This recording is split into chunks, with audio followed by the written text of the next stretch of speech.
Muito bem. Bom dia, boa tarde, boa noite, né? Depende do horário que vocês vão estar assistindo esse vídeo. Então, a proposta aqui é a gente trabalhar com números complexos, né?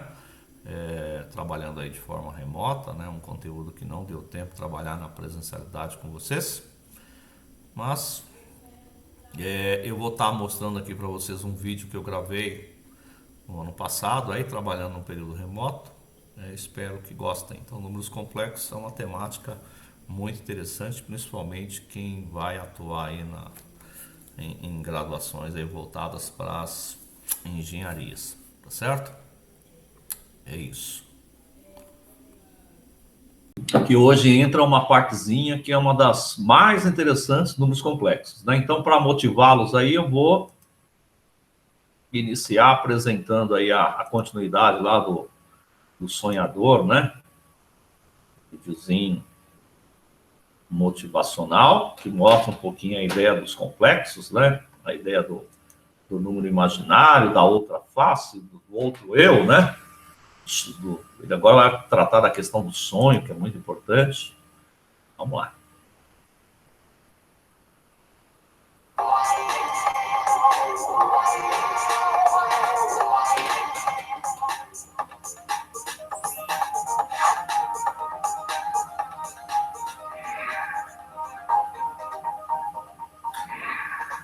Pera aí, deixa eu ver se é isso aqui mesmo. Deixa eu ver se eu viajei aqui. É isso mesmo. Mas aí eu vou perder o sono. Mas lá, que sonho. Tô tão ansioso que eu acho que não vou conseguir dormir nunca mais. Bem que eu queria sonhar de novo com aquele maluco do Hyde. Foi divertido aprender com ele aquelas coisas sobre números complexos. Mas não tem receita pra sonhar o que a gente quer. Será que tem? Se eu der uma olhada no livro de matemática. Quer saber? Eu vou deitar e pronto.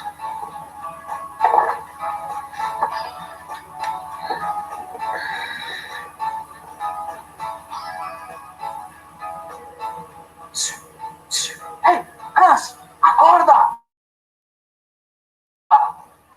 Hyde, é tu, Hyde. Hyde, é tu. Só que com outra roupa, né? O que foi? Tu desistiu da meia barca? Eu não sei do que você tá falando, Hans. Meu nome é Morfeu. Eu tô no seu sonho porque você me chamou. Bate, tu não me engana, não. É tu sim, Hyde. Mas tem tudo a ver tu dizer que é outra pessoa. Tu é o rei da dualidade, né? Então eu vou embarcar nessa tua viagem. Tu não é o Hyde, é Morfeu. E tu tá no meu sonho porque eu te chamei. Mas vem cá. Como eu te chamei se eu nem te conheço? Você pediu para sonhar com um determinado assunto e fui eu que atendi, porque só eu, Morfeu, posso atender a um pedido desses. Morfeu é uma palavra grega que significa aquele que dá forma, que molda. Na mitologia grega, Morfeu é o deus dos sonhos. Além de moldar os sonhos das pessoas, Morfeu pode assumir qualquer forma humana e aparecer nos sonhos dos mortais como se fosse a pessoa amada. Seu pai é Hipnos, o deus do sono. Morfina é uma palavra derivada de Morfeu. É o nome dado a uma droga que causa efeitos parecidos com o sonho. Da mesma forma, a palavra hipnos deu origem à hipnose, um estado semelhante ao sono. Existem várias referências a Morfeu na cultura popular contemporânea, ou cultura pop, como se diz. Uma das mais conhecidas está no cinema, na figura de Morpheus, personagem do filme Matrix. Outra referência está nas histórias em quadrinhos, na série intitulada Sandman, que fez muito sucesso nas décadas de 80 e 90, inclusive aqui no Brasil. Bem, já que tu é o deus dos sonhos, preciso te agradecer por ter atendido meu pedido. Vamos lá falar de números complexos, então? Podemos começar falando de Gauss, o matemático que inventou os números complexos. O que tu acha? A bem da verdade, Hans, Gauss está longe de ser o começo dessa história. E ele não inventou os números complexos, que, como você deve saber, são os que contêm os números reais e os imaginários. Para sermos precisos, devemos voltar ao século XVI e lembrar de um italiano chamado Girolamo Cardano. Pelo que eu sei, os números complexos surgiram por causa da necessidade de resolver o problema das raízes quadradas de números negativos. Raiz quadrada de -1, por exemplo, que é um número imaginário, não tem resultado dentro do conjunto de números reais, porque nenhum número real multiplicado por ele mesmo dá como resultado um número negativo. É isso mesmo? Foi por aí que esse tal de Cardano começou? Foi sim, Hans. Cardano era um sábio típico da Renascença italiana. Além de matemático, era médico, físico e astrólogo. Ele escreveu um livro muito importante, intitulado Ars Magna, que significa a grande arte. O título completo era A Grande Arte ou As Regras da Álgebra. É o primeiro livro que traz resoluções para as raízes de polinômios de terceiro e quarto graus. Entre outras coisas, Cardano discute o problema de achar dois números de modo que a soma seja 10 e o produto seja 40. Mas bate, isso é fácil. É só equacionar o problema. Até dormindo eu sei que isso vai dar uma equação quadrática. Olha só, dois números somados vão dar 10 como resultado. Isso é representado por A mais X igual a 10. A multiplicação dos mesmos números tem que dar 40. Então A vezes X igual a 40.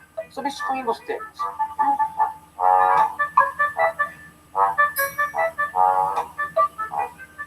E assim se tornou o primeiro a abordar o problema das raízes de números negativos. Palmas para o Cardano.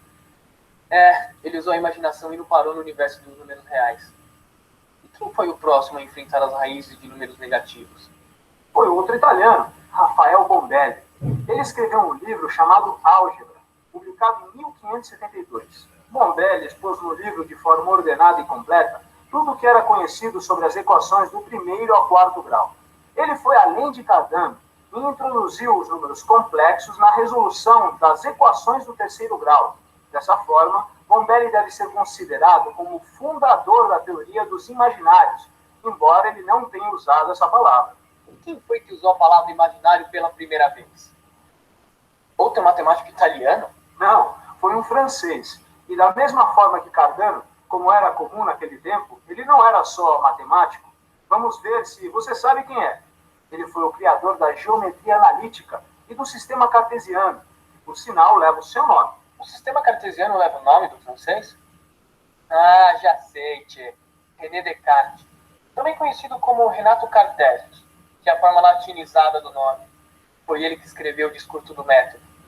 Muito bem, Hans. E foi justamente nesse livro que Descartes usou o termo imaginário. O problema de Descartes era saber quantas raízes um polinômio de grau n poderia ter. Ele concluiu que seriam n raízes. Até aí tudo bem, mas ele concluiu também que teríamos que levar em conta todas as raízes, as reais, as falsas e as complexas. Bem, as raízes reais a gente conhece. As complexas contêm os números imaginários, ou seja, raízes quadradas de números negativos. Mas as falsas, não sei do que se trata. Por raízes falsas, Descartes entendia as raízes negativas. Não as raízes quadradas de números negativos, mas as raízes negativas mesmo. Aí é que está a genialidade de Descartes. Ele afirmava que, em alguns casos, havia tanto as raízes positivas quanto as negativas, e as complexas também. Então ele é o verdadeiro inventor dos números imaginários. Não, na verdade ele não chegou a esse conceito do jeito que conhecemos hoje. De qualquer forma, a representação dos números complexos no plano cartesiano é um mérito de Descartes. Ah, disso eu lembro. O eixo X representa a parte real e o eixo Y a parte imaginária. No cruzamento das linhas que saem dos dois eixos, temos um par ordenado, que representa um número complexo. Mas e a história do imaginário ser um número? Ele achava que essa raiz imaginária era um número? Também não. Ele conseguiu criar uma representação gráfica dos objetos imaginários, o que eventualmente permitiu a ele e aos outros matemáticos desenvolver a álgebra desses objetos. A álgebra, você sabe, tem as operações básicas, soma e subtração, multiplicação e divisão. Eu não entendi direito. Dá para esmiuçar um pouquinho mais dessa história? Realmente é uma história bem peculiar. Passa até por Newton, veja só. O grande cientista inglês achava que uma raiz quadrada de número negativo era algo absolutamente impossível. Foi um contemporâneo de Newton que deu o próximo passo para o melhor conhecimento desses objetos imaginários, o francês Abraham de Moivre. Foi ele que obteve a fórmula para calcular a potência m de um objeto imaginário. cosseno de x mais raiz quadrada de menos 1 seno de x. O resultado dessa operação de potência é surpreendentemente simples. Cosseno de nx mais raiz quadrada de menos 1 seno de nx. Uma fórmula muito bonita. Pode ser bonita, Morfeu. Mas eu confesso que eu não entendi. Seu sonho tá virando um pesadelo, cara. Isso indica que está na hora de você acordar e ir para a aula de matemática, para ouvir a explicação do seu professor. Aliás, provavelmente muito mais clara que a minha. Que tal? Acho uma boa ideia. Eu tô sentindo aquela sensação meio estranha de novo. Então é bom mesmo a gente encerrar por hoje. Quanto a mim, vou dar forma a mais sonhos por aí. Tá cheio de gente indo dormir agora lá no Alasca. E sou eu que tenho que fazer esse povo todo sonhar. Já vou indo, Hans. Boa aula pra você, guri. Acordei com uma vontade louca de assistir aula de matemática. Lá vou eu. Tchau, pessoal.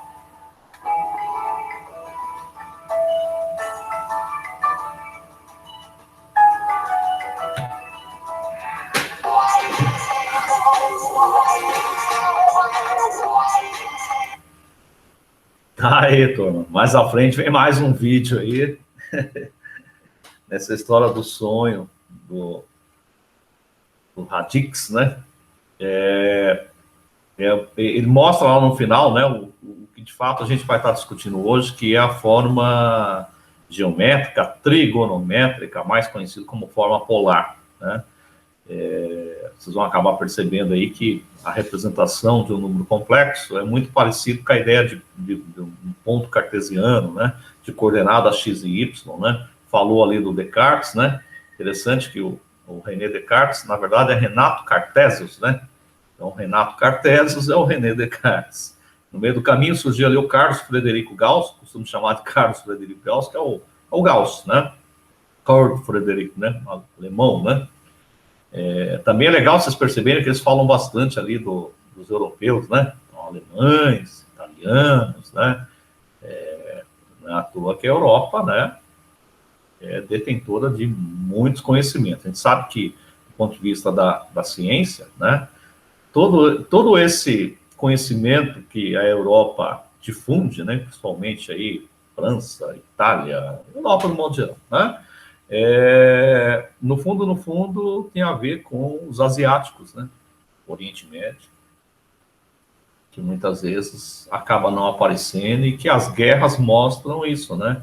Os europeus se apropriaram dos conhecimentos dos asiáticos, de modo geral, e assumiram a ponta, né? Mas isso é coisa de história, né? Mais voltado para a história.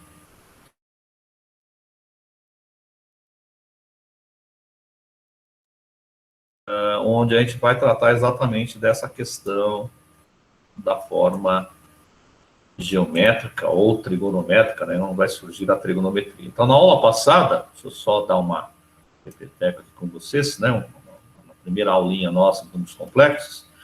Então, de fato, hoje o vídeo mostra, né, de onde surgiu essa história do número complexo, que, num primeiro instante, surge a partir dessa ideia de resolver lá, ó, a soma de dois números que dá 10, o produto dá 40. E aí vocês perceberam no vídeo, né, que acaba aparecendo a raiz quadrada de um número negativo, né? Então, essa história da raiz quadrada do número negativo, no caso ali, deixa eu voltar àquela historinha que ele comentou ali, porque ela é bem interessante e ela mostra exatamente a linha de raciocínio que está bastante presente, né? Então, qual foi a linha de raciocínio que ele apresentou? Eu tenho dois números que somados dá 10 e que multiplicados dá 40, né? Aí isolou-se aqui uma das variáveis, por exemplo, aqui vou colocar 40 sobre y, né? E aí substituiu na primeira equação, e aí ficou 40 sobre y mais y igual a 10. Então, multiplicou tudo por y, né? Para cancelar os denominadores. Então, a gente tem 40, y vezes y vai dar y ao quadrado. Aqui vai dar 10y, né? Aqui é y e y. Multiplicou tudo por... Ou melhor, colocou tudo sobre o mesmo denominador, né? Y. certo? E aí, óbvio que o y aqui dançou nessa história. E aí chegou-se numa equação de segundo grau. Y ao quadrado menos 10y mais 40 dá zero. O meu A, uma equação de segundo grau, o A é 1, o B é menos 10 e o C é 40. Tá? E aí, usando delta, que é B ao quadrado menos 4AC, teremos o B ao quadrado, que é o menos 10 ao quadrado, menos 4 vezes A, que é 1, vezes o C, que é 40. Daqui, então, teremos 100 menos 1.600. Né? Então, delta aqui está dando menos 1.500. Percebam, menor que zero. Portanto, antes a gente parava por aqui. Agora a gente continua e diz, olha, eu já sei que essas raízes vão ser complexas. E aí continua, né? Então, o y vai ser igual a menos b, que é a fórmula do Bhaskara, né? Então, menos b, tinha o b aqui mesmo, o b está aqui, né? Menos b, portanto, menos 10, mais ou menos raiz quadrada de menos 1.500 por 2 vezes o valor do A, que é 1. Esse 1.500 eu vou fatorar, tá? Processo de faturação, deixa eu melhorar esse espaço aqui que não está legal, peraí. Então, 1.500 fatorado, dá para dividir por 2, 750, 375, já não dá mais por 2, por 3, vai dar 125, por 3 já não dá mais, por 5 vai dar 25, 5, 5, 1. Isso. Então, como é raiz quadrada, o que me interessa é de 2 em 2. Perceba, então, que sai o 2, sai o 5, né? Que dá 10, né? Então, teremos, no primeiro instante, essa logística. Y igual a 10, mais ou menos. Quem saiu? Saiu 10. Quem permanece dentro da raiz? O 15, né? Então, o 15 negativo está lá. Certo? Dividido por 2. Aí que entra aquela história que a gente comentou. Então, raiz quadrada de menos 15 passa a ser raiz de 15 vezes raiz de menos 1. A raiz quadrada de menos 1 é chamada de i, e aí a gente tem raiz de 15 i. Né? Então, isto é 10 mais ou menos 10 raiz de 15 i, dividido por 2. Daqui a gente desmembra, então, a primeira raiz. A primeira raiz, já vou desmembrar aqui a parte real da parte imaginária. Então, eu vou ter 10 por 2, que é 5, né? Mais quem? Mais 5 raiz de 15i. Então, essa é a primeira raiz. Segunda raiz, ela será 5 menos 5 raiz de 15i. Duas raízes. E aí, o que é legal perceber nessas duas raízes? Qual que era a proposta inicial? Que a soma desses dois números, acabamos de encontrar, o detalhe, né? Lá no início a gente disse, então, que, vou botar lá, né? Que era x mais y igual a 10, né? E aí a gente isolou, assim, então, e era, como é que era o segundo caso? Era x vezes y igual a 40, né? Certo? E aí, no fundo, a gente isolou uma variável, isolamos qual que isolamos? Isolamos o y, ficou 40 por x, né? Então, eu posso perfeitamente voltar. Se eu já sei que o y vale isto, né? Então, de certa forma, eu posso achar aqui, por exemplo, o valor do x, né? Então, nesse primeiro caso, eu sei que... Pegar o primeiro caso aqui, né? 5. Então, x mais quem? 5 mais 5 raiz de 15i tem que dar 10. Então, quem é o x? É 10 menos 5, que vai dar 5, tá certo? Menos 5 raiz de 15i. Isto é o x, que acaba coincidindo com essa segunda raiz que está aqui, ó, né? E aí, no fundo, o que vai acontecer do ponto de vista prático? De fato, quando eu somo 5 menos 5 raiz de 15i com 5 mais 5 raiz de 15i, dá 10. Porque esse menos 5 raiz de 15i vai cancelar com 5 raiz de 15i. Né? E a multiplicação dá 40? Vamos fazer aqui, só para a gente observar que, de fato, então, ó, 5 menos raiz de 15i, que multiplica 5 mais 5, né? Só faltou um 5 aqui. Vamos lá de novo. Então, é 5 mais 5 raiz de 15i, que está multiplicando 5 menos 5 raiz de 15i. Né? Quanto dá isso? Aqui já dá para enxergar, turma, que eu tenho, ó, é o produto da soma pela diferença. O produto da soma pela diferença é o primeiro ao quadrado menos o segundo. O segundo é 5 raiz de 15i, tá? Ao quadrado. O que vai dar isso? Vamos ver? 25, tá? Menos quem? Aqui, então, 5 ao quadrado dá 25. Raiz de 15 ao quadrado dá 15, tá? Certo? E o i quadrado está aqui, ó. Tá? E aí, o que passa a ser o i quadrado? O i quadrado passa a ser menos 1, né? Não está batendo, né? Tem que dar 40, né? Não está dando 40 aqui, não. Será que eu errei aqui? Porque aqui está dando o i quadrado... i quadrado dá menos 1, então isso aqui vai dar 25 vezes 15. 25 vezes 15, 25 vezes 15 vai dar, 20 vezes 15 dá 300, 5 vezes 15 dá 75, ali está dando 375. Isso aqui está dando 400 e não 40. Tem que ver onde está o erro aqui. Mas, de qualquer forma, turma, eu já sei que, com certeza, a soma dá 10, né? Então, a soma desses dois números dá 10. Vou tentar identificar aqui por que não bateu. 5 mais 5 raiz de 15i. Primeiro ao quadrado. Menos o segundo ao quadrado. Tá.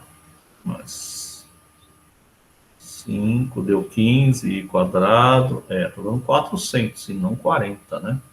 Tem alguma coisa aqui que viajei aqui. Não sei onde foi. Mas a soma, de fato, está dando 10, né? Olha, se eu cancelar os 5 raiz de 15i com menos 5 raiz de 15i, dá 10. Bom, aqui não vou me perder muito aqui, não, senão acaba complicando. Mas o mais importante, nesse tipo de cálculo, os matemáticos tiveram que levar em conta, né, que apareceu esse bendito raiz de menos 15, né? E aí, de novo, a história da importância, então, de considerar a raiz quadrada de menos 1 como sendo i. Senão, ele não conseguia resolver esse tipo de cálculo, né? Mas alguma coisa ali eu desandei ali no meio do caminho, né? Bom, mas o vídeo trata disso, né? E, de certa forma, os matemáticos, sem levar em conta... Então, o que acabou acontecendo?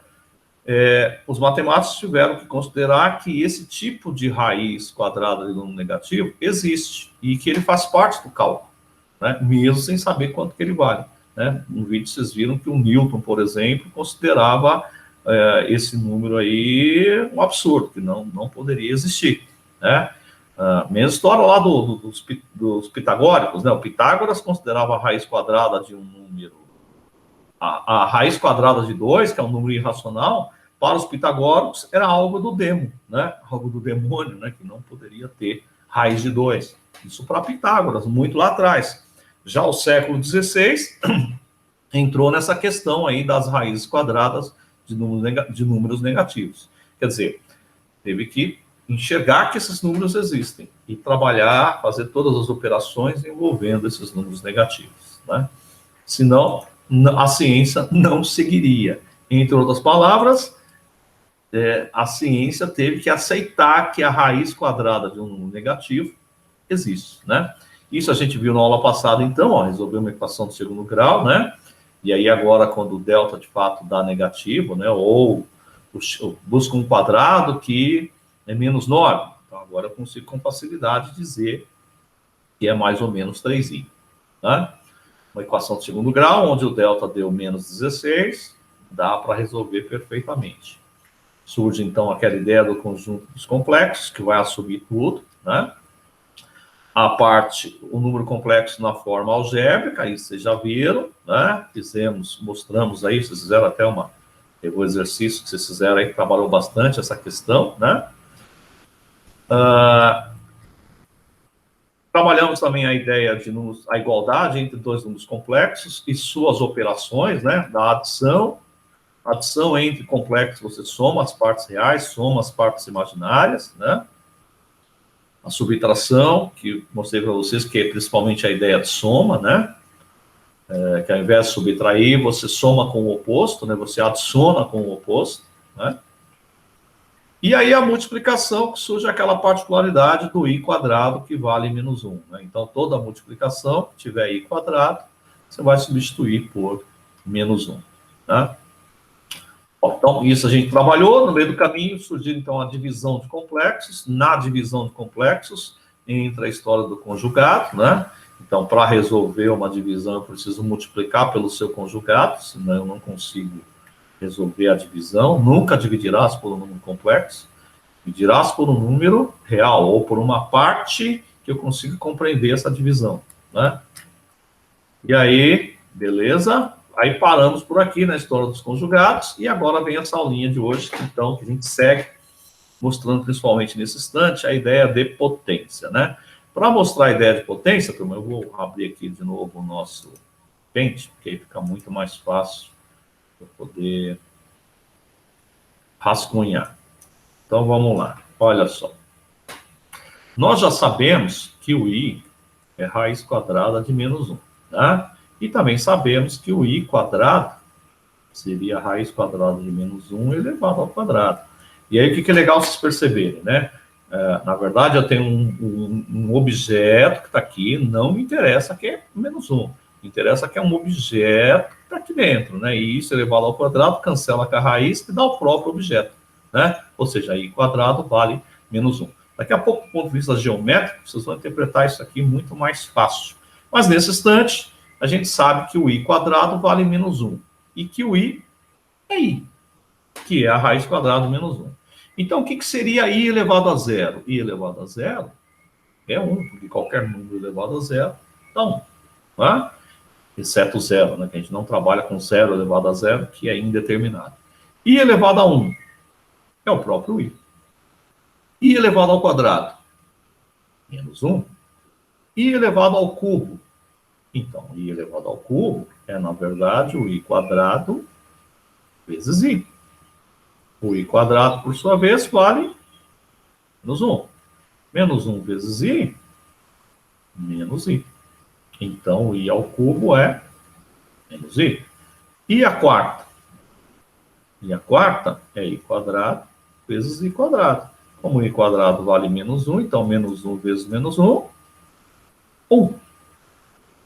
E aí continuou. E a quinta? É o i a quarta vezes i. Mais fácil pegar o i a quarta, porque eu já tenho ele aqui, ó. I a quarta é 1 vezes i, que dá i. E a sexta? É o i a quinta vezes i. O i a quinta é i vezes i, portanto, i quadrado. E o i quadrado vale menos 1. E a sétima é o i a sexta vezes i. O i a sexta é menos 1 vezes i, portanto, menos i. E a oitava? Vou parar por aqui porque eu já sei que está se repetindo. Ó. I a sétima vezes i. O que é o i a sétima? Menos i vezes i. Isso vai dar menos i quadrado. O i quadrado é menos 1 por conta do menos mais 1. Então, o que vocês vão perceber aqui do ponto de vista prático? Olha só. Para zero, deu 1. Para 4, repetiu. Para 8, também deu 1. Ou seja, 0, 4, 8. Então, eu já sei que o i elevado a 12 também é 1. Que o i elevado a 16 também é 1. Correto? Então, i elevado a 1 deu i. Soma mais 4.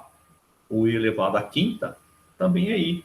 O i elevado a nona também é i. Ou seja, turma, há um processo de repetição aqui de 4 em 4, né? Olha só. Então, esses 4 primeiros aqui, os demais repetem. Então, volta a história do 1i menos 1 menos i.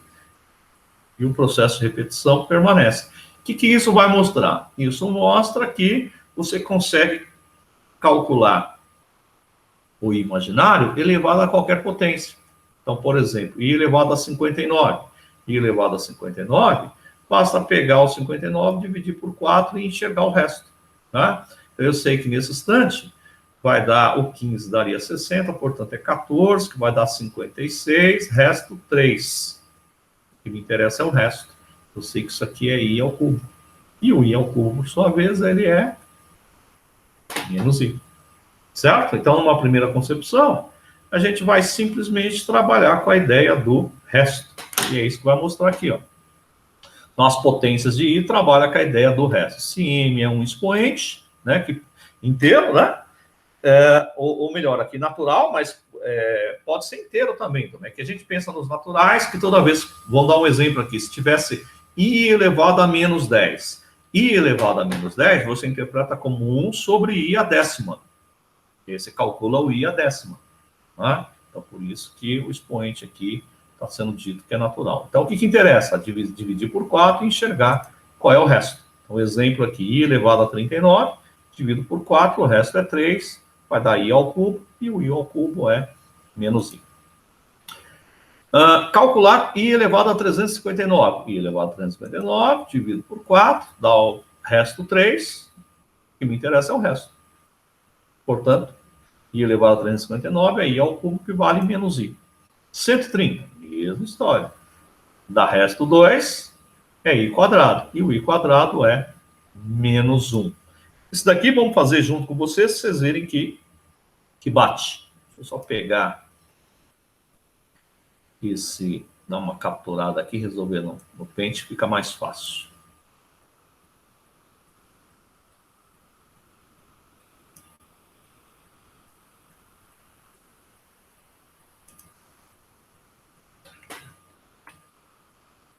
Vamos lá. Então, olha só. Eu quero resolver o i à quinta. Olha o que é o i à quinta. O i à quinta, eu já sei que se eu divido por 4, vai dar resto 1. Então, é i. Correto? I elevado a 1. Né? E a sexta? Se eu dividir por 4, vai dar resto 2. Portanto, menos 1. E a sétima? Dividido por 4, vai dar resto 3, i ao cubo, que é menos i. Né? I elevado a 12. I elevado a 12, resto 0. Portanto, 1. I elevado a 13, resto 1. Portanto, i. I elevado a 14, I elevado a 14, resto 2, né? Portanto, menos 1. Então, eu vou só substituir lá. Isso aqui é questão do vestibular. É muito comum cair esse tipo de questão no vestibular. Então, eu vou ter o i à quinta, que é i, né? O i à sexta, que é menos 1, o menos i à sétima. I à sétima é menos i, dividido por i elevado a 12, é 1, i elevado a 13, é i elevado a 14, menos 1. Esse menos 1 e o mais 1 aqui cancela, né? Aqui eu não posso cancelar por conta desse menos aqui. Ó. Na verdade, está dando... aqui está dando mais i, né? Com i, 2i, menos 1. Dividido por quem? Por i. Né? Opa, surgiu então a divisão de números complexos, né? Como é que eu faço essa divisão de complexos? Eu vou ter que multiplicar pelo conjugado. Quem é o conjugado de I? Menos I. E aí fazemos a multiplicação, a distribuição, né? Então, o que teremos? Menos 2 I quadrado. E aqui, mais I, tá? Dividido por menos I quadrado. Lembrando que o I quadrado vale menos 1, tá? Então, eu vou só substituir, ó. Se o I quadrado é menos 1, então aquele menos 2I quadrado passa a ser 2. Eu vou ter 2 mais I sobre quem? Aqui é menos 1, por conta do menos, mais 1. Fechou, né? Portanto, alternativa E. Certo? Então, perceba que esse tipo de operação é muito mais por conta do vestibular, mas mostra a ideia de potência envolvendo números imaginários. Certo? Bom, o que nos interessa é esse próximo item aqui, que é o fundamental, que é a representação geométrica de um número complexo, que vem de dois matemáticos, um que chama-se Argand e o outro que chama-se Gauss. O Gauss comentou lá, que é o Carlos Frederico Gauss, né? Os dois trabalharam ao mesmo tempo e aí meio que utilizaram a ideia do Descartes, do plano cartesiano. Utilizaram o plano cartesiano e transformaram num plano complexo.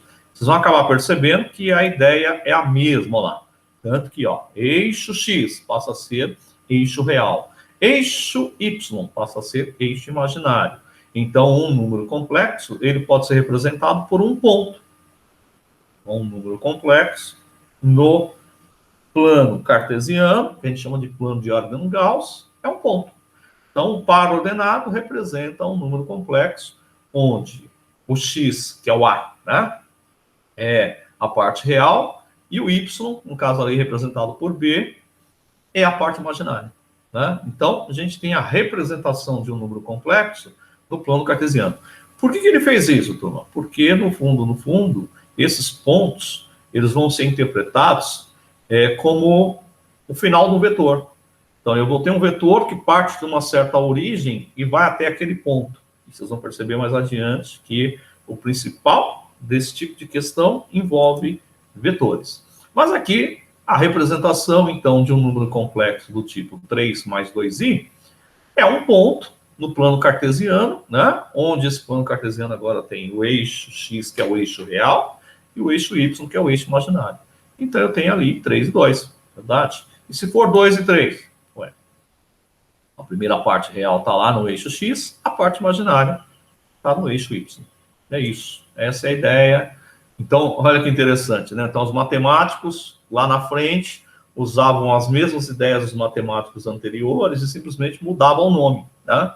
É isso que fez o Gauss e o Argand, né? Se aproveitaram do que o Descartes produziu, na verdade foi o Fermat, né? Que é uma outra história, né? Mas é sempre essa lógica, né? Ou seja, aquilo que você traz de novidade, você passa a dar um novo nome e que muitas vezes toda a estrutura que está ali é de alguém lá atrás. E é isso que o nosso amigo Descartes vai dizer, né? Que a ciência ela vai cada vez mais ampliando, né? E é a ideia principal da ciência. Bom, vamos lá. Então, turma, agora vamos falar um pouquinho do módulo de um número complexo. O que é essa história de módulo? Módulo tem a ver com vetor, com distância do meu vetor. Tá? Aqui tá bonitinho, olha lá. Eu tenho um vetor que parte do O e vai até o ponto P. Esse ponto P tem coordenadas A e B, que pode ser representado no número complexo A mais BI. Beleza. Porém, turma, se eu quero calcular a distância desse vetor, é óbvio que isso vai recair sobre um triângulo retângulo. Olha lá. Então, a distância desse vetor ele é chamado de módulo, ou, nesse caso, ρ, que nada mais é do que a hipotenusa do triângulo retângulo, né? Onde o A, que é o valor real, é a medida do cateto, e B é a medida do outro cateto. Como é que a gente calcula a hipotenusa? É a soma dos quadrados dos catetos, né? O quadrado da hipotenusa é a soma dos quadrados dos catetos, ou a hipotenusa é a raiz quadrada da soma dos quadrados dos catetos, que é o que está aqui, né? Então, calcular a distância do número complexo é calcular, na verdade, a distância do vetor. Então, o ponto representado aí pelo afixo, né? Também é outro nome que mudou, né? Mas é um ponto, coordenadas, né? Esse ponto tem uma certa distância da origem. Então, isso é uma distância vetorial. Legal perceber que, a partir dessa linha de raciocínio, vão surgir aí novas características para a matemática do século 17, 18, 19, 20, e que hoje, praticamente, a gente já não tem mais esse problema, que é a ideia de trabalhar objetos móveis, né? Então, o objeto no espaço, qual é a referência de analisar onde está localizado aquele objeto? Primeiro, em relação à referência, eu calculo a distância. Vocês vão perceber que uma matemática mais avançada, essa distância nem sempre é uma reta. Tá? Mas vamos pensar assim. Então, eu tenho uma distância uma distância mínima, né, entre os dois objetos, que é a ideia de reta, né? E eu analiso aquele objeto em relação ao meu referencial, qual é o ângulo. Então, surge aí essa história do ângulo em relação ao referencial, ó, o ângulo θ, né, e a distância. Esse tipo de estudo fará com que surja aí um novo formato de se analisar os objetos móveis, ao invés de se estudar em relação ao eixo X e o eixo Y, o estudo agora será em relação à distância e o ângulo de inclinação em relação ao meu referencial. E aí surge, então, um novo formato, que a gente chama de formato polar, ou seja, o plano polar, ele é muito mais interessante do que o plano cartesiano. E o plano polar vai trabalhar com ângulo e distância, essas duas variáveis. Ao invés da variável x e y, vai trabalhar com o ângulo e a distância, que aqui é chamado de ρ. Então, o número complexo como um vetor, beleza, né? Calcule o módulo dos números complexos. Então, quando pedir para calcular o módulo, o que ele está pedindo? Calcule a distância dos vetores tais. Então, como é que eu calculo o primeiro? Pego 3, elevo ao quadrado, pego 2, elevo ao quadrado, né? Dá 13. Raiz de 13. Raiz de 13 é a distância desse número complexo no plano. É a distância do meu vetor, né? Qual que é o módulo de C2? O módulo do Z2 é o menos 1 ao quadrado, mais o 3 ao quadrado, que dá 10, raiz quadrada de 10. Né? O 2i, aqui que entra uma parte interessante. Ó. Vou até mostrar como é que seria isso do ponto de vista geométrico, que aí fica muito fácil vocês interpretarem. O 2i e o menos 3. Olha só, vou pegar aqui vamos fazer aqui um plano cartesiano, né? O eixo X agora é os valores reais e aqui são os valores imaginários de quem? Né? Vamos aqui, né? Então, isso aqui é o valor real de quem? De um certo número complexo. Sei lá, Z. Né? E isso aqui é a imagem, é como se fosse o X e o Y. Né? Então, se eu tenho um vetor que é 2i, onde é que está localizado esse 2i? Veja que isso que está aqui seria, então, 0 mais 2i. Então, a parte real é 0, então eu só estou subindo. 1, 2. Então, isso daqui eu posso pensar do ponto de vista de vetor. Né? Isso é um vetor. Qual é a distância desse vetor? Fácil. Não precisa de nenhum cálculo. É 2. Né? Partiu da origem, é 2. Né? Óbvio que se eu venho aqui e calculo o módulo de Z, de fato vai dar 2, porque isso aqui vai dar 0 ao quadrado, mais 2 ao quadrado, e vai dar raiz de 4, que é 2. Né? Vamos pegar lá o caso do menos 2, né, que vai aparecer ali, né? Se o Z é menos 2. Menos 2 significa que o meu número complexo nesse instante é menos 2 mais 0i. Né? É um número real, né? Onde é que está localizado o menos 2? O menos 2 está aqui, olha. Então, menos 2. Posso pensar como um vetor. Né? E esse vetor, qual é a distância dele? 2. Né? Não preciso de cálculo nenhum para enxergar que a distância é 2. Então, percebam, turma, que tem certos números complexos que você não precisa se matar para calcular, porque você já sabe qual é a distância, né? Então, nesse caso, o Z3 e 2i é um vetor que está subindo, distância 2. O menos 3 é um vetor que está indo, está só no eixo real, ele é 3, né? Então, não precisa de tanto cálculo, né? Aqui, muito mais do ponto de vista, de novo, do vestibular. Olha só. O número complexo Z, A mais BI, onde A e B pertencem ao conjunto dos reais, são números reais, de fato, o A é um número real, o B é um número real. No entanto, no complexo, o A é a parte real, o B é a parte imaginária, né? É dito que esse número complexo tem módulo 10. O que isso significa? Que eu tenho um vetor de distância 10. Sabemos que A mais B é 14. Calcule Z. Bom, o que se faz do ponto de vista prático? Isolou aqui o A, né? Então, A mais B é 14. E aí, substituiu esse A dentro da raiz quadrada, de A quadrado mais B quadrado, que foi dito que o módulo é 10, né? Então, aqui surge um primeiro erro aqui, que é o seguinte, não é módulo de 10, é 10. Aqui, então, aqui seria 10. 10 é igual a raiz quadrada de A quadrado, como A é 14 menos B. Então, recaiu aqui numa equação de segundo grau. Achou as raízes, deu 6 e 8, né? Voltou aqui no A e substituiu. Quando o B é 6, o A dá 8. Quando o B é 8, o A é 6. Né? Então, a gente acaba enxergando dois números complexos em que a distância de cada vetor desses complexos é 10.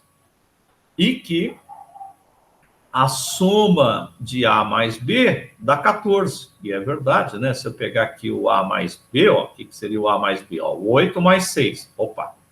8 e 6. 14. 6 e 8. 14. Né? Então, de fato, a parte real mais a parte imaginária está dando sempre 14. Né? Então, tem dois complexos em que atende esta característica aqui, essa propriedade que foi dita aqui. Né? Então, mas o legal é perceber que, de fato, recaiu aí numa equação de segundo grau. Tá? Então, isso é mais vestibular. Bom, o que me interessa está aqui. Ó. Então, isso aqui é o mais importante. Argumento de um número complexo. Né? Sendo Z um número complexo, não nulo, e P um afixo. Então, vocês já sabem que o ponto é chamado de afixo. Então, o ponto tem coordenadas, é um par ordenado, né? AB. No plano de Archan-Gauss, de origem O, né, chamamos argumento do número complexo Z a medida θ do arco com centro em O. Tudo isso para dizer o seguinte, turma, argumento é ângulo. Então, o ângulo θ aqui dá-se o nome de argumento. O ponto dá-se o nome de afixo. Então, não se preocupe com isso. O mais importante é enxergar aqui, eu tenho um ponto, tenho um ângulo. E se eu tenho um ângulo, tem ali uma certa distância, que é a distância do meu vetor, que é o módulo de Z, que aí sim, a gente usa essa letra grega aqui, ρ, né? Então, o ρ, ele é exatamente a distância do vetor, né?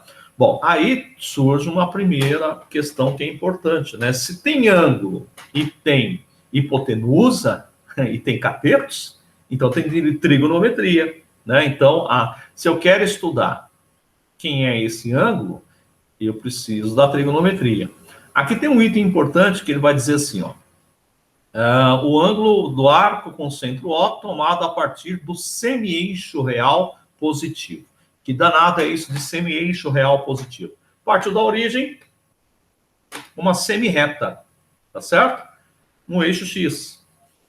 Bom, um semi-eixo real positivo até a semi-reta OP. Então, tem aqui uma semi-reta OP, né? Ó, tá aqui de O até A, é o que ele está chamando de semi-eixo real. No eixo X, no eixo real, certo? O que eu quero dizer com isso, turma? Isso aqui é chamado de coordenadas polares. As coordenadas polares vão trabalhar exatamente desta forma. A partir de um referencial que é um semi-eixo real, eu vou analisar qualquer ponto em qualquer lugar. Esse qualquer ponto em qualquer lugar vai ter uma certa angulação em relação à hipotenusa. Sim. Mas e o semi-eixo no sentido contrário? Também vai existir. Né? Mas o mais importante aqui, se tem triângulo retângulo, né, Então, tem a história da trigonometria. O que vai dizer o cosseno? O cosseno é a razão entre o cateto adjacente e a hipotenusa. Quem é o cateto adjacente? É o cateto que está junto do ângulo, o A. Tá? Hipotenusa, Rho. Então, o cosseno de θ é A sobre Rho. Seno de θ, seno do ângulo. O seno do ângulo é cateto oposto pela hipotenusa. Quem é o cateto oposto? É aquele que não está junto do ângulo, é o B. Sobre quem? Sobre Rho. Então, isso aqui é a nossa trigonometria lá do primeiro colegial. Seno e cosseno. O seno é o cateto oposto. O cosseno é o cateto adjacente sobre a hipotenusa, enquanto que o seno é o cateto oposto sobre a hipotenusa. Certo? Em que Rho é o módulo de Z. Então, esse novo formato vai fazer com que essa representação algébrica aqui, do número complexo, A mais BI, que é um ponto, possa ser interpretado do ponto de vista geométrico, polar, trigonométrico. Óbvio que quando fala de trigonometria, né, sempre gera uma certa dificuldade, né? Então, turma, aqui, por exemplo, o círculo trigonométrico, eu sei, e aí eu pergunto para vocês trabalharam círculo trigonométrico lá no primeiro colegial? Chegaram a estudar funções, razões? As razões trigonométricas vocês estudaram, seno, cosseno, tangente de um triângulo retângulo. Estudaram funções, gráficos de seno, gráfico da senoide, da cossenoide. E o círculo trigonométrico, vocês estudaram ou não?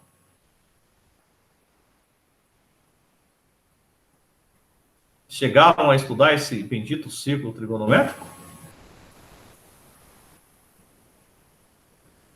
Não, né? Isso. Então, aqui a gente vai dar uma pausa para mostrar exatamente essa ideia, porque o círculo trigonométrico ele é muito importante nesse instante, tá? Então, para a gente seguir, eu preciso que a gente tenha um entendimento aí de círculo trigonométrico. Então, vamos lá. Já que não trabalharam, então vamos fazer esse trabalho. Então é o seguinte, ó, imagina o eixo X aqui, eixo Y, né? E aí eu tenho aqui um círculo, círculo bonito danado, né?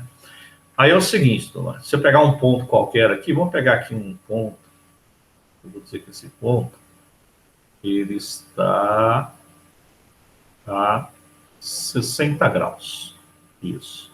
Então esse ponto qualquer, eu vou ter aqui uma certa distância, que é um cateto, né? Aqui eu também vou ter uma certa distância, que é um outro cateto, tudo bem? Que é esse cateto que está aqui. Aqui eu tenho um triângulo retângulo, então ali eu teria um triângulo retângulo, que é assim, ó. Né? Aqui está o ângulo de 60, aqui é a origem, né? Aqui, sei lá, vou chamar isso aqui de... usar exatamente a nossa ideia ali, né? Vou chamar isso aqui de A, e isso aqui de B. Então, o ponto tem coordenadas A e B. Beleza. Então, eu já sei que isso aqui é o meu O, né? Que é a distância do meu vetor. Tudo bem? Isso é o Rho. Isso que está aqui, então, é um triângulo retângulo. Não está bonitinho, né? Mas é um triângulo retângulo. Isso aqui é o meu A e isso aqui é o meu B. Beleza. Que eu sei do ponto de vista da trigonometria? Eu sei do ponto de vista da trigonometria que o cosseno de 60 graus será o cateto adjacente dividido pela hipotenusa. Certo? Só que o cosseno de 60 graus, vocês aprenderam uma tabelinha lá que trabalha com 30, 45 e 60. Que são os ângulos notáveis, né? Esses ângulos notáveis, a gente vai representá-lo aí, e aí já vou discutir com vocês, que a gente não trabalha com 30 graus. A gente trabalha na forma de radiano. Ou seja, o que é o 30 graus? Ele é 180, 30 graus, é 180 por 6. E o 180 a gente substitui por π. Π vale 180. E por que o π vale 180? Se eu pegar a circunferência, tá?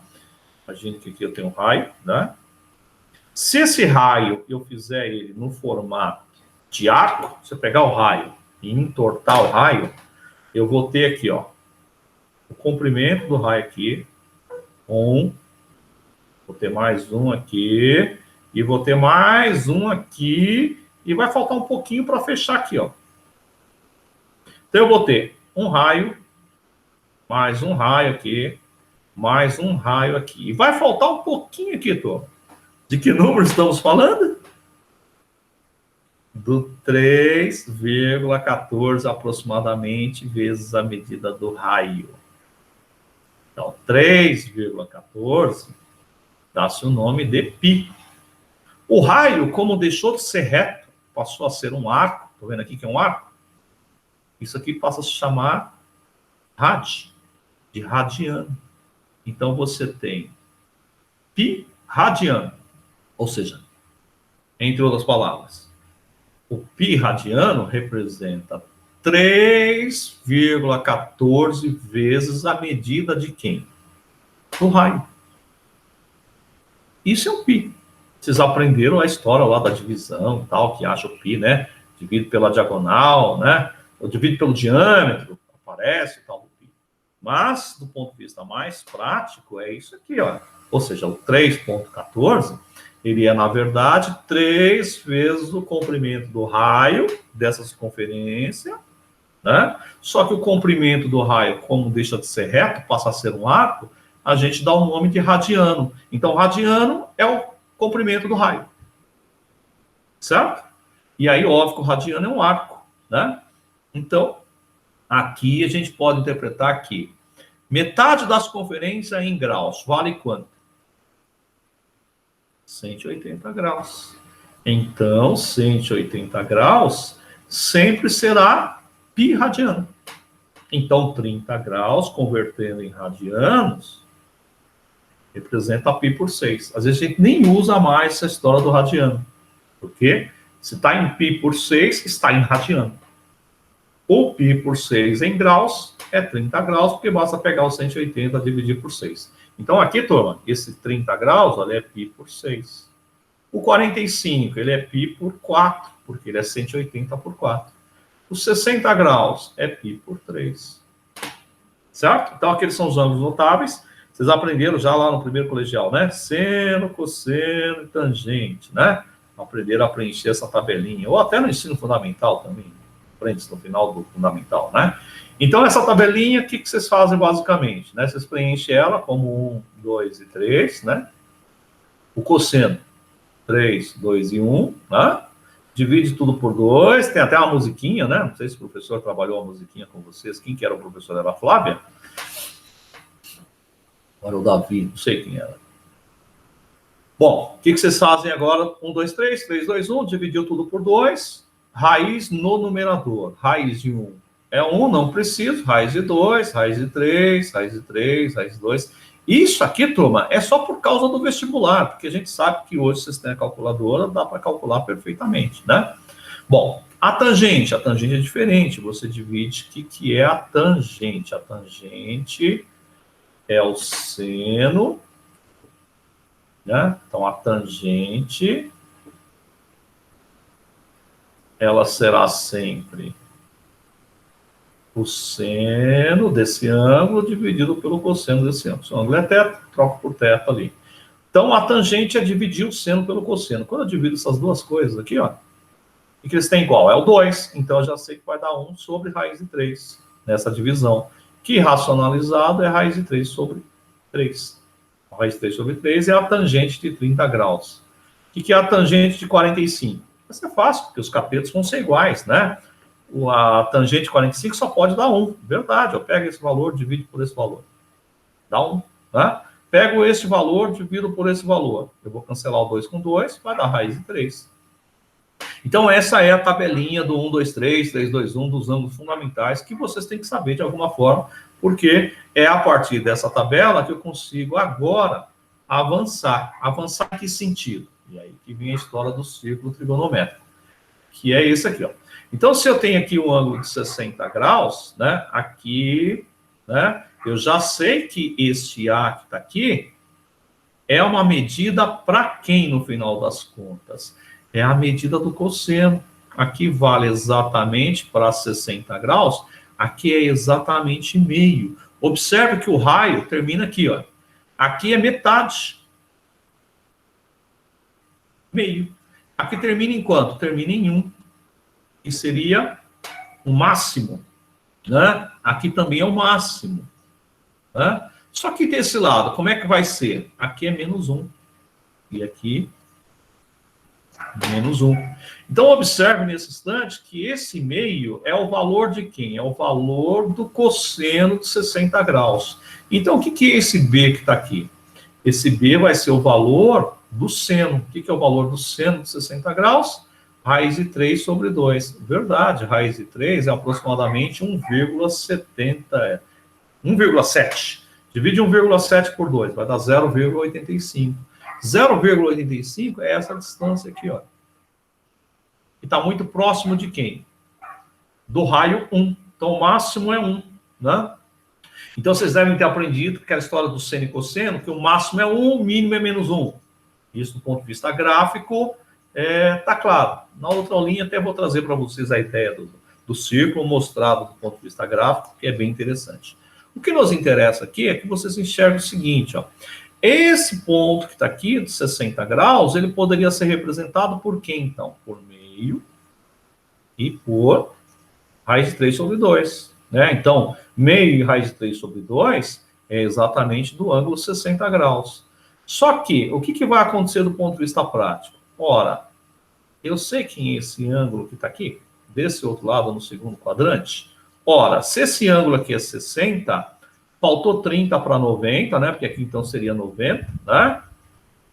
E aqui eu teria mais 30, portanto, isso aqui é 120. E o 120 vale quanto em radiano? Bom, 120, eu sei que 60 graus, e aí de novo vem essa historinha do radiano, né? Então aqui já vou limpar o meio de campo com vocês, que é o seguinte, olha. Se eu sei que π, se eu sei que π vale 180, certo? E quanto que vale, então, π sobre 2? 90. Quanto que vale... Bom, então aqui é 90. Né? Aqui é o quê? 180 graus, que seria, ó, sempre partindo daqui, 180. O que é o 180? É o próprio π. Aqui é 270. Quanto que é o 270 graus em radiano? 270 graus, o 270 graus é 3 vezes 90, concorda? 90 mais 90 mais 90. Portanto, 3 vezes o 90 graus. O 90 graus é π por 2. Então, 3π por 2 representa o 90 graus, correto? E 120 graus? Bom, 120 graus eu precisava pegar esse daqui, que é os 60 graus, né? Então, quem é 60 graus em radiano? É o 180 dividido por quanto? Por 3. Então, 180 dividido por 3, vou até colocar 180 aqui, turma, fica fácil essa interpretação, ó. Então, 180 graus dividido por 3 é 60. Então, eu posso trocar o 180 por quem? Por π, né? Então, π por 3 radiano é exatamente 60 graus. Se 60 graus é π por 3, quem é o 120? É o dobro de 60. Então, é 2 vezes quem? π por 3, certo? Então, isso que está aqui é o 2π por 3. Beleza, então, se eu souber os ângulos fundamentais, eu consigo com facilidade identificar quanto que vale em radianos, certo? Vamos lá agora a grande questão, né? Se eu estou aqui no 120, quanto que vale o cosseno de 120 graus? Então, para calcular o cosseno de 120, eu vou usar exatamente o cosseno de 60. Basta saber qual é o cosseno de 60. Ah, mas por quê? Porque o 120 é múltiplo de 60. Olha só. Então, o que é o meu cosseno de 60? O cosseno de 60 eu já sei que é meio. Né? Então, se o cosseno de 60 é meio, o 120 está do outro lado oposto, né? Não ficou bonitinho o meu desenho aqui? Deixa eu dar uma melhorada no desenho aqui, que não ficou simétrico, né, Tony? Poxa vida, né? Então, vamos lá, vamos melhorar aqui. É o que temos, né? Olha só, tá aqui, ó. Então, isso que está aqui é o meu 120 graus, tá certo? Então, se aqui deu meio, quanto vocês acham que é aqui? Menos meio. Né? Então, o menos meio, ele é simétrico ao meio em relação a esse eixo Y. Ah, e um detalhe importante para vocês. Esse eixo X passa a se chamar cosseno do ângulo, sei lá, do ângulo alfa, teta, X. Enquanto que isso que está aqui passa a ser o seno. Então, o cosseno, do ponto de vista dos complexos, ele está no eixo real e o seno está no eixo imaginário. Né? Então, esse menos meio que está aqui é exatamente o cosseno de 120 graus. Então, o cosseno de 120 graus é o oposto do cosseno de 60. Por quê? 60 está no primeiro quadrante, positivo. No segundo quadrante, o cosseno é negativo, menos meio.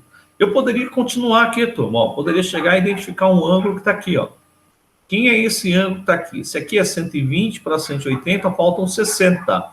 Então, eu já sei que esse ângulo aqui ele vale 240. Beleza, se ele vale 240, como é que eu vou interpretar isso em radiano? Quanto que vale 240 graus em radiano? Ora, eu sei que 240, ele é múltiplo de 60. Né? Então, 240 graus, ele é 4 vezes 60 graus. Podia ser 30 também, só que aí você vai simplificar. O que é 60 graus? 60 graus, a gente já viu aqui que é π por 3. Então, isso representa 4π por 3. 4π por 3 é exatamente o nosso 240 graus. Bom, como é que eu vou calcular o cosseno de 240 graus? O cosseno de 240 graus, ele vai ser exatamente quem? O menos meio. E por que ele é o menos meio? Porque no quarto quadrante, então, isso que está aqui passa a ser o eixo do cosseno. Né? Então, se eu vou lá em busca do cosseno, eu chego aqui no menos meio. E eu sei também que o 230 é o de 60. Como o cosseno de 60 deu meio, então eu já sei que o 240 está onde? Está no terceiro quadrante. No terceiro quadrante, o cosseno é negativo. Então, costumamos dizer que o cosseno de 240, ele é o oposto do cosseno de 60 graus. Ele é menos meio. Bom, turma, essa partezinha, tem alguém que está com o microfone ligado aí, né? Essa partezinha que envolve trigonometria, eu tive que dar uma pausa aqui com vocês nessa parte. Quem está com o microfone? É a Gabi que está com o microfone ligado aí, Gabi. Peraí. E pronto, resolvi a parada da Gabi. Pessoal, então essa partezinha de trigonometria, ela é necessária. Eu acho que o que a gente pode fazer, né? Como vocês não viram o círculo trigonométrico, a gente pode deixar, por exemplo, para a próxima aulinha, a gente começa com a ideia do círculo trigonométrico, porque esse conteúdo ele é muito importante para a gente dar sequência em números complexos na forma polar. Então, vamos fazer o seguinte, na segunda-feira que eu tenho uma aula com